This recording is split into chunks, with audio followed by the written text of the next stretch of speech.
हूँ आपका मेज़बान अररिया लाइव से मोहम्मद जसीमुद्दीन हुसामी। मैं इस वक्त मौजूद हूँ सीमांचल के मशहूर व मारूफ़ आलिम दीन और मशहूर समाजी कारकुन जनाब मौलाना नियाज़ अहमद साहब के पास। आइए मौलाना नियाज़ अहमद साहब से जानते हैं कि हालिया दिनों में इमारत शरिया के ताल्लुक़ से जो बयानात आ रहे हैं उनके ताल्लुक़ से इनका क्या कहना है। मौलाना अररिया लाइव के इस यूट्यूब चैनल में, न्यूज़ चैनल में आपका इस्तकबाल है। हम आपसे यही जानने के लिए आपके दर पर हाज़िर हुए हैं कि इमारत शरिया को आप इस वक्त किस निगाह से देखते हैं। सुनने वाले नाजरीन को और अररिया लाइव टीवी और यूट्यूब चैनल को बहुत बहुत मुबारकबाद। बहुत बेहतरीन मुद्दे पर आपने हमसे सवाल किया है। वैसे मेरी इस्तिताअत नहीं है कि मैं इस मुद्दे पर जवाब दूं या इसको छेड़ूं, क्योंकि इमारत शरिया एक बहुत ही मोहतरम और पाकीज़ा तंजीम है मुसलमानों के लिए हिंदुस्तान के अंदर। और पूरी दुनिया के मुसलमान इमारत शरिया से बड़ी उम्मीदें रखते हैं, क्योंकि हिंदुस्तान में मुसलमान वैसे ही एक मज़लूम कौम मानी जाती है। और इमारत शरिया ही एक ऐसी तंजीम थी जहाँ पे बिहार, झारखंड, उड़ीसा के लोग अपने मसाइल को हल कराने लेकर जाते थे। लेकिन अफसोस सद अफसोस कि हज़रत मौलाना वली रहमानी साहब नव्वरल्लाहु मरक़दहू जब दुनिया से रुखसत हुए, उसके बाद एक इंतशार सा फैल गया जिसकी उम्मीद नहीं थी हम जैसे छोटे छोटे लोगों को, आम मस्जिद के इमामों को इस तरह की कोई उम्मीद नहीं थी, क्योंकि ये तंजीम खामोशी के साथ लोगों की भलाई के लिए, फलाह बहबूद के लिए, फलाही कामों के लिए बस दिन ब दिन आगे बढ़ती जा रही थी। मगर अफसोस, सद अफसोस ये कि हज़रत मौलाना वली रहमानी साहब जब दुनिया से चले गए, उसके बाद चंद दिनों के बाद कयास तो ये लगाया जा रहा था कि शायद अमीर के इंतखाब में ये बातें होंगी, मगर ये 100% आ गई। इससे इस वक्त आवाम इतने बेचैन है। अब इमारत के अंदर क्या हो रहा है, नहीं हो रहा है, आम मुसलमान नहीं जानते हैं। आम मुसलमान को नहीं पता कि इमारत के अंदर क्या हो रहा है। उलमा बिरादरी के भी आधे से कम लोग जानते हैं कि इमारत के अंदर क्या कुछ चल रहा है, क्या कुछ चल रहा है। मगर अफसोस इस बात की है कि लेकिन हमारे जो दिगर बड़े उलमा हैं, जो ज़िम्मेदारान हैं, रुकन शुरा हैं, हल्लो अक़्द में जो लोग शामिल हैं, वो अभी तक कोई हल नहीं निकाल पा रहे हैं। इससे आवाम में बहुत ज़्यादा बेचैनी है, मेरे अंदर भी बड़ी बेचैनी है। मैं क्या कहूँ आपको, इमारत शरिया के हालात इस वक्त टीवी पे, फेसबुक पे, सोशल मीडिया पे बरादरान वतन ने और वो लोग जो लोग इमारत को नहीं जानते हैं, उन लोगों ने उलमा का मजाक बना रखा है। मैं क्या कह सकता हूँ, बहुत मायूस हूँ। इमारत शरिया में जो कुछ हो रहा है, इससे हम लोग बहुत मायूस हैं। नायब अमीर शरीयत के दफ्तर में कल कुछ शरपसंदों ने गुस्ताखियाँ की हैं, इसके ज़िम्मेदार कौन लोग हो सकते हैं? अच्छा, नायब अमीर शरीयत के ऑफिस में लोगों ने, शरपसंदों ने, और अच्छा उस शरपसंदों में दाढ़ी टोपी वाले ही शामिल होंगे, कोई जेडीयू आरजेडी कांग्रेस के लोग तो नहीं गए। ये सुनने की बात है। उसमें कोई आरजेडी, कांग्रेस और जेडीयू के लोग, एमआईएम के लोगों ने वहाँ पे जाकर के तोड़फोड़ नहीं किया होगा, या कोई कोट पैंट या शर्ट पैंट वाले वहाँ पर तोड़फोड़ करने नहीं गए होंगे। दाढ़ी वाले गए होंगे, टोपी वाले गए होंगे, और आलिम दीन भी होंगे। जाहिर सी बात है, क्यों अमीर शरीयत के दफ्तर को निशाना बनाया जाता है? हम तो कहते हैं कि हम उलमा की बड़ी बातें मानते हैं। इमारत शरिया का मतलब क्या था? अमीर के ताबे होना। हर तंजीम के अमीर को सदर कहा जाता है, अध्यक्ष कहा जाता है, प्रेसिडेंट कहा जाता है, मगर इमारत की तंजीम के अमीर को अमीर शरीयत कहा जाता है कि उसकी बातें मानी जाएंगी। अगर अमीर शरीयत मौलाना वली रहमानी साहब दमत नव्वरल्लाहु मरक़दहू दुनिया से चले गए और उन्होंने एक अमीर का इंतखाब कर लिया, मैं ये नहीं जानता कि वो अमीर अररिया का है, कि पूर्णिया का है, सीमांचल का है, कि पता नहीं मिथिलांचल का है, कहाँ का है। अगर अमीर का इंतखाब अररिया ही से हो गया, सीमांचल से हो, कहीं से भी हो, लेकिन मौलाना वली रहमानी का कद्र अगर हमारे दिल में है, तो फिर उनके इंतखाब पर इतना वावेला क्यों मच रहा है?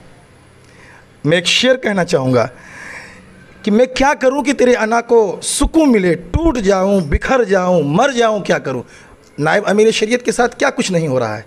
मैं उनकी सब्र पर बहुत ही ज़्यादा सबक हासिल करता हूं कि मौलाना शमसाद रहमानी ने कितना सब्र किया है।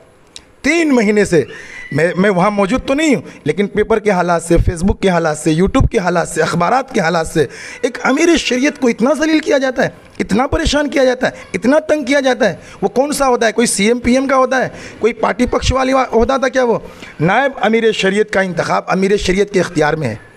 ये इमारत शरिया के ज़ाब्ते में लिखा हुआ है कि नायब अमीर शरीयत का इंतखाब अमीर शरीयत करेंगे, हयात में ही करेंगे।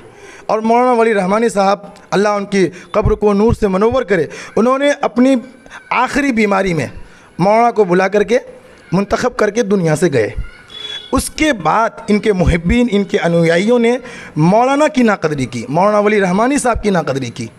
अब तरह तरह के इल्ज़ामात, फजूल बातें, फेसबुक को ऐसा उन्होंने बना दिया कि जैसे कि बाज़ार बना दिया।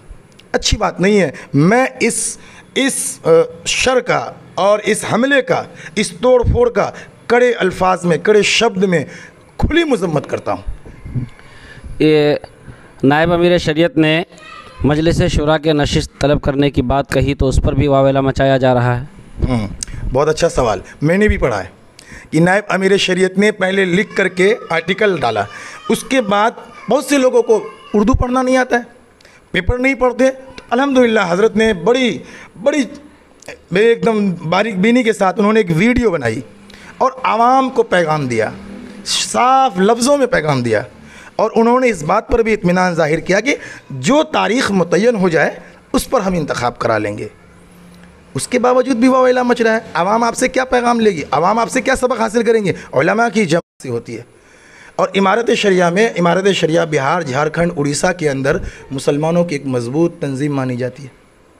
अभी हमने किसी से पूछा कि हर बात पे, किसी ने मुझसे पूछा कि उलमा का इख्तिलाफ तो रहमत है। ये बात सुनिए, उलमा का इख्तिलाफ तो रहमत है। भाई उलमा पहले इख्तिलाफ नहीं कर चुके? सुन्नी शिया का इख्तिलाफ नहीं है, बरेलवी वहाबी का इख्तिलाफ नहीं है, अहले सुन्नत देवबंदी का इख्तिलाफ नहीं है, अहले हदीस और देवबंदी का इख्तिलाफ नहीं।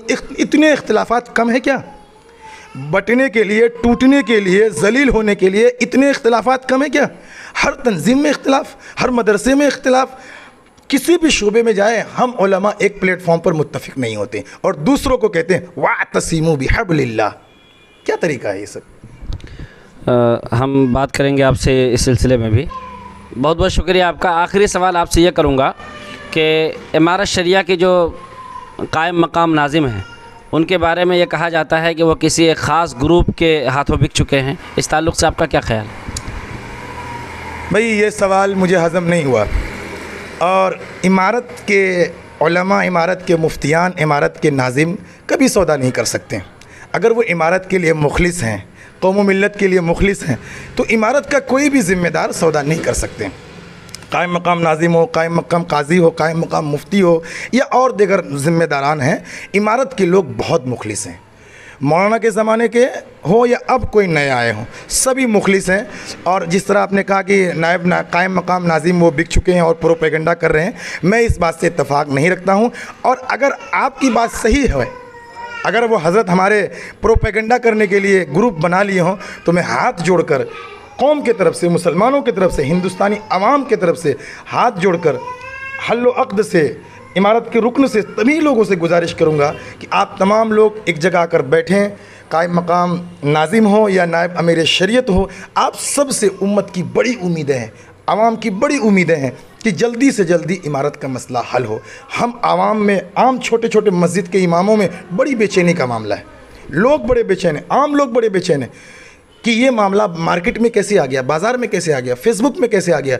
तो मैं उलमा से, बड़े उलमा से, ज़िम्मेदारान उलमा से गुजारिश करूँगा कि आप सब लोग एक जगह बैठें, वातसिमू बिहब्लिल्लाह वाली आयत अपने ऊपर नाफिज कर लें। मिंबर पर बैठकर हम रोज़ लोगों को सुनाते हैं, कभी कभी हम भी इस पर अमल करें ताकि कौम का भला हो, उम्मत का भला हो, इमारत का भला हो। मैं उम्मीद करता हूं कि मेरी ये ज़बान बहुत छोटी है मगर आपका चैनल बहुत बड़ा है, बहुत एक्टिव है। ये बात इमारत तक जाएगी, ज़िम्मेदारों तक जाएंगे और वो इस पर ज़रूर कुछ ना कुछ सोचेंगे इंशाअल्लाह। पब्लिक से आवाम के लिए क्या पैगाम होगा इमारत के ताल्लुक़ से?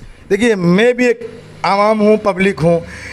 पूरी इंसानियत के लिए, पूरे बिहार के आवाम के लिए मेरे तरफ से एक पैगाम है कि वो इमारत से हुस्न ज़न रखे, अच्छा गुमान रखे, उलमा से बदज़न ना हो। इख्तिलाफ़ात हो जाते हैं और बहुत जल्दी इख्तिलाफ़ात का हल निकलेगा इंशाअल्लाह।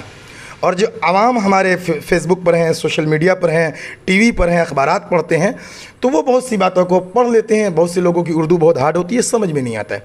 तो आवाम उम्मीद रखे कि इंशाअल्लाहुल अज़ीज़ बहुत जल्द मसला हल होगा। जो तयशुदा तारीख़ है, हम उम्मीद करेंगे कि उसी पर ही फ़ैसला होगा और उसी पर अमीर इंतखाब का भी अमल, अमीर शरीयत का इंतखाब अमल में आ जाएगा इंशाअल्लाह। मैं उम्मत के तमाम उलमा से नफल पढ़ने की, दुआ करने की और तमाम तरह की गुजारिशात करूँगा कि वो इमारत के लिए दुआ करें ताकि इमारत जल्दी से जल्दी अपने ऑफिशियली वर्क पर वापस आ जाए। बहुत बहुत शुक्रिया गुफ्तगू करने के लिए। आपका भी बहुत बहुत शुक्रिया। अररिया लाइव का बहुत बहुत शुक्रिया। आपके यूट्यूब चैनल को बहुत ज़्यादा सब्सक्राइब करें ताकि इस तरह की बातें आवाम की मुद्दा को लोगों तक और आवाम तक हम अच्छी तरह से उठा सकें। जज़ाकल्लाह।